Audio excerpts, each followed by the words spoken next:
6 δευτερόλεπτα. Καλακώνας έδωσε στον Ψύχο και πάλι. Θωμάκος, το σουτ. Out. Εδώ λίγη. Είναι γκολ, είναι γκολ, είναι γκολ. Είναι γκολ τελικά. Μπερδευτήκαμε όλοι. Ούτε οι οπαδοί του Ολυμπιακού, ούτε εμείς το καταλάβαμε. Κανένας δεν το πίστευε. Να δούμε και πάλι.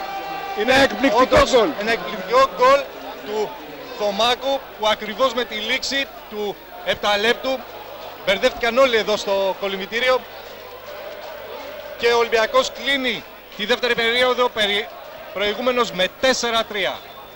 Ήρθαμε και πάλι στην πισίνα Άλφρετ Χάγιος για την τρίτη περίοδο στον μεγάλο τελικό στο Champions League στο Πόλο, εδώ που ο Ολυμπιακός προηγείται με 4-3 της Ουγγρικής Χόνβεντ.